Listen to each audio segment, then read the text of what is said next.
What is something subtle people say that is a red flag to you? I used to go to the bar after work with co-workers. One of the managers didn't go, but a co-worker kept encouraging him to come out and party. He relented and said he'd come out for one drink. At the bar, he took a sip and said, I haven't had a beer in 5 months. No one else took notice of that, but it struck me. He was gone a week later, after coming into work drunk and doing something inappropriate. To anyone reading this, if someone doesn't want to drink, accept no for an answer. They might have a very good reason for saying no, and pressing them on it, especially when well-intentioned, might make it much harder for them to say number. When someone says they're my karma child and implies their child makes their life so hard it must be payback for a mistake they made in the past, I usually discover this person has intense mental health or substance use history. It's a shitty way of mentioning their disdain for their kid. I'm an empath. Makes me want to get in my car and drive 10 hours in the opposite direction while shoving wool in my ears. My last roommate called herself an empath. Turned out to be a 30-year-old emotionally abusive ass who let her dog shit in our apartment. Empath my ass. In Dutch we have the word gezellig for the atmosphere of good, nice social moments. Then there are the old-fashioned people who accuse others of not being that is spoiling the atmos, because they don't do alcohol. This shows a lack of respect for other people's choices and a very limited mind of what having a good time actually means.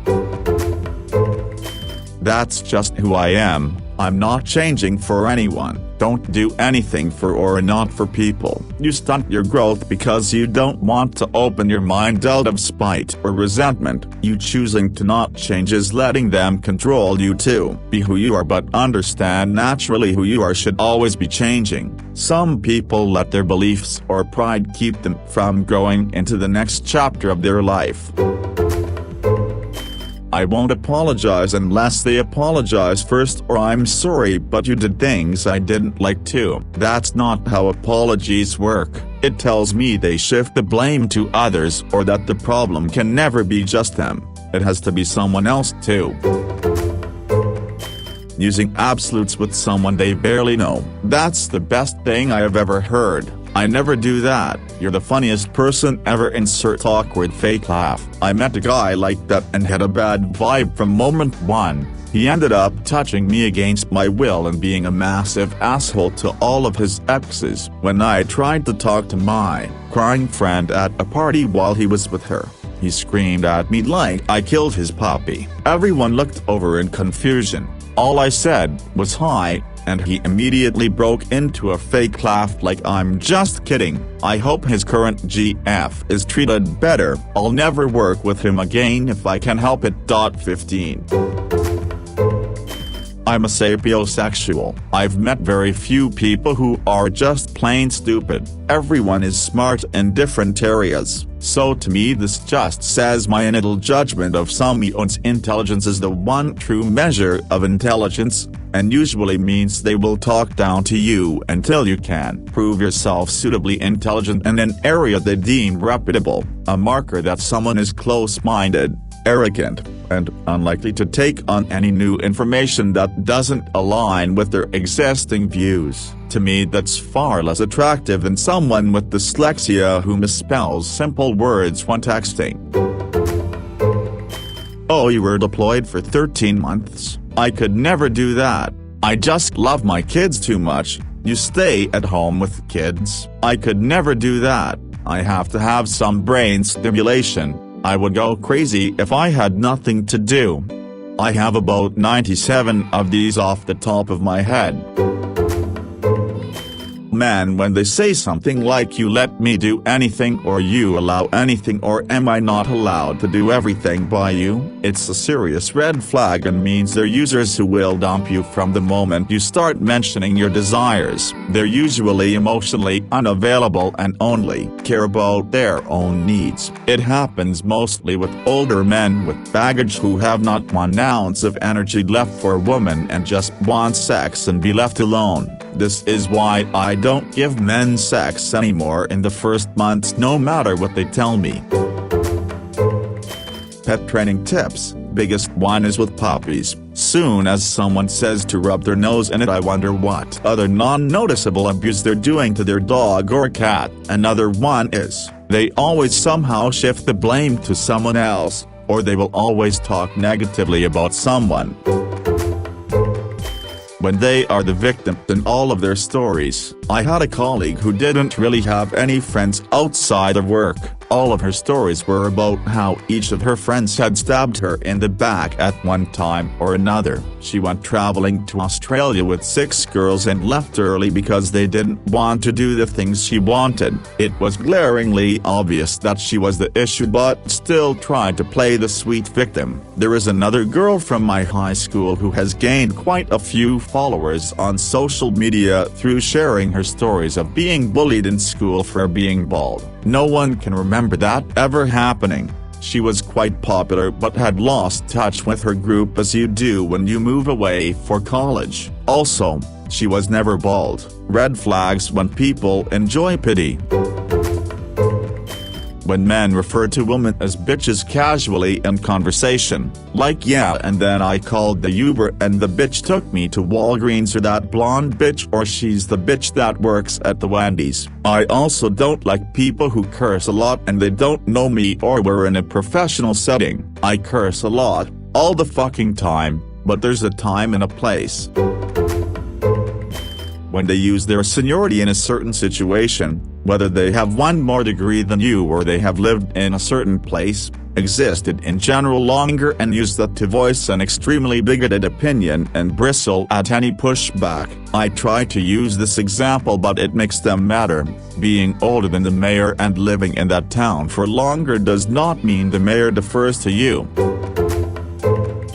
I'm a very motivated person who publishes and writes a lot, has a show, is in a master's program and has a good job. Whenever someone says I wouldn't want to get in the way of your big dreams or mentions it in a certain kind of way, it always comes off as insecure and subtly sarcastic. It's often paired with when you publish your book and become a big hotshot like I haven't already published several things. Edit. Another is, do you live alone upon first meeting? I'm a female living abroad. Don't ask questions that put me in a potentially compromising position.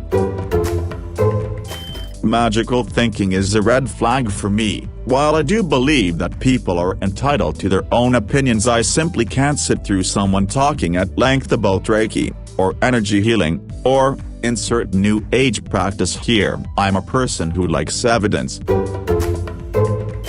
After reading through this thread, I'm more convinced than ever that at some point after dealing with all this passive-aggressive, gaslighting, manipulative BS, failure to own and failure to apologize, red flags aren't really red flags anymore, they're deal breakers. I refuse. We're all grown-ass people and I am not your servant/lackey/doormat.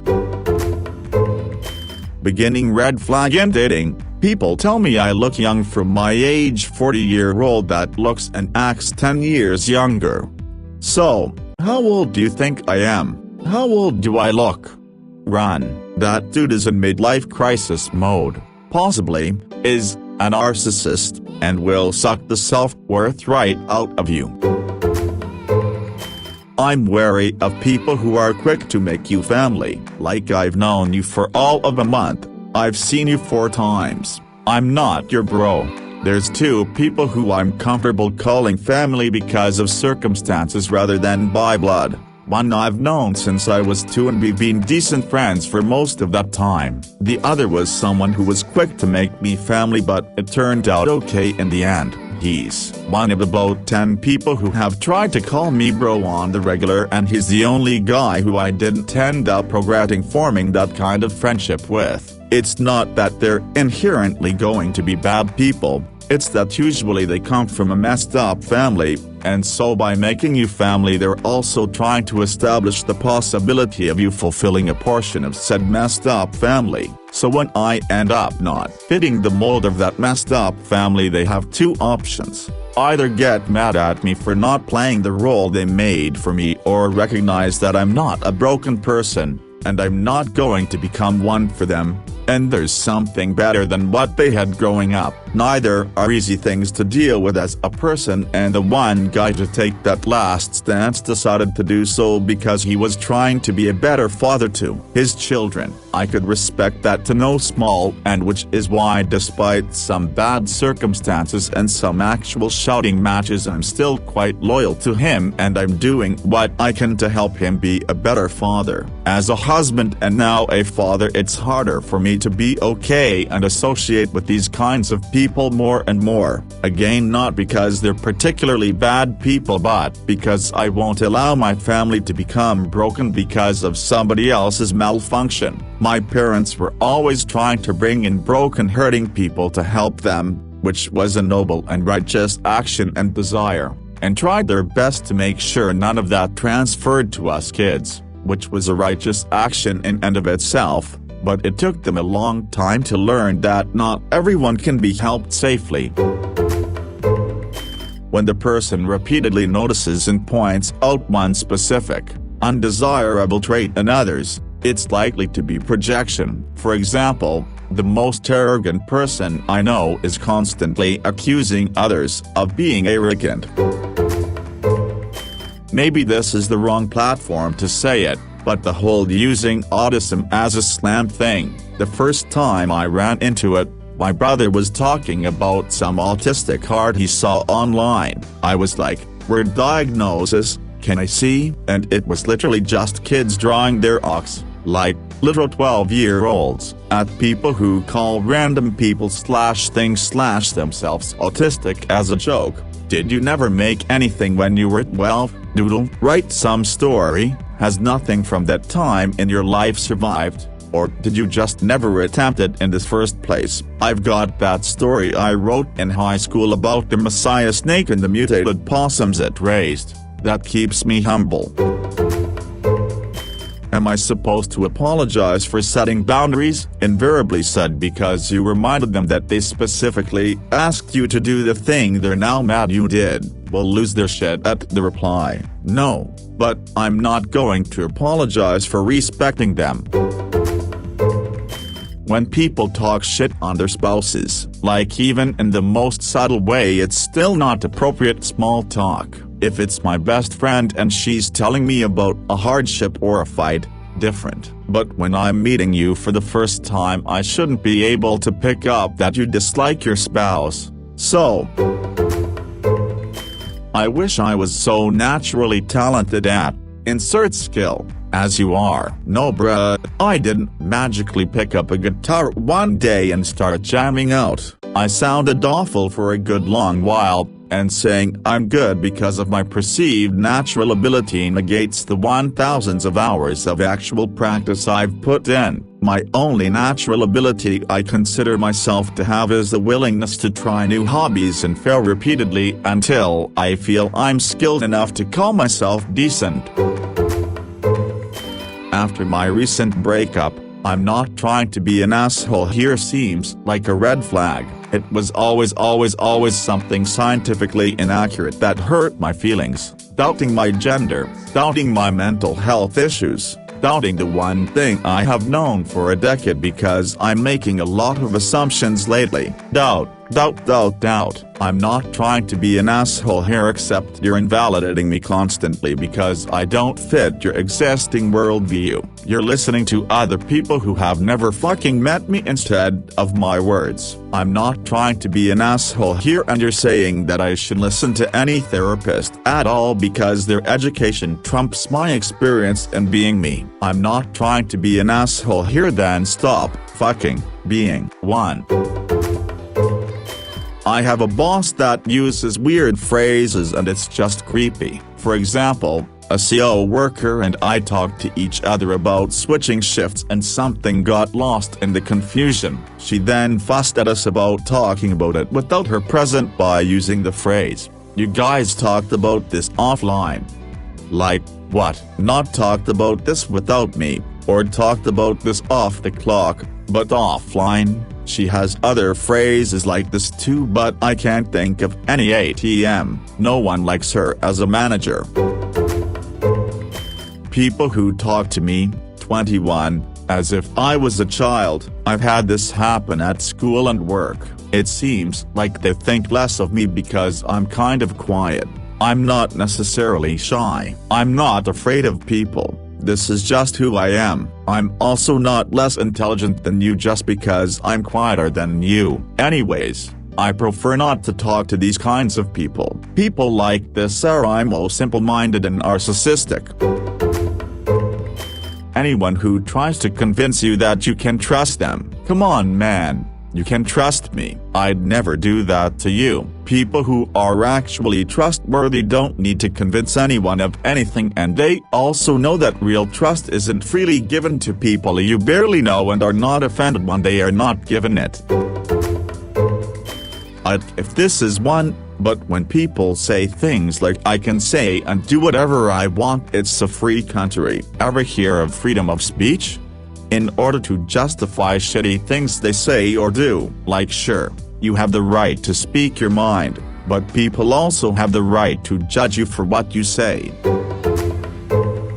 Someone who frequently, in response to you telling them about a bad or inconvenient thing that happened to you, start with, well, what you should have done, or what I would have done, and then argue with your reasonings for not finding their solution helpful. These people tend to be very opinionated and stubborn, even in situations they don't really know anything about. This is especially true if paired with a tendency to always win, have bad losing habits, are generally immature, or have a history of just not knowing what they're talking about but just want to assert themselves in the conversation anyways. To those who do this to a fault, it's a completely normal behavior. Sometimes it's hard to not begin searching for solutions to a loved one's problem. However, it's different when you do it excessively, or to the point of making the other person feel stressed or incompetent. I'm mostly talking about this when it's accompanied by other red flags but can be a standalone depending on frequency,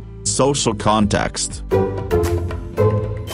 Less a direct statement or in more of a behavior, but I find myself becoming less able to hang out with the people I know who seem to have no respect for any type of input I have on a subject, despite me trying to always at least entertain what they're saying for the purpose of the discussion. Even if it's absurd, I'll have something to add, and they'll seem to not even hear what I've said, either ignoring it altogether or immediately dismissing it as incorrect. Sometimes even using the same arguments I just said in explaining why what I just said is nonsense, and on the occasion that I actually decide to go through the effort of defending my stance, they usually end it with some dismissive statement like, well, that's your opinion. Yes, that is my opinion, and considering the fact that I have been sitting here listening to and showing respect towards, even if not always supporting, your opinion, I think would justify me in asking for the same basic respect. This turned into a rant,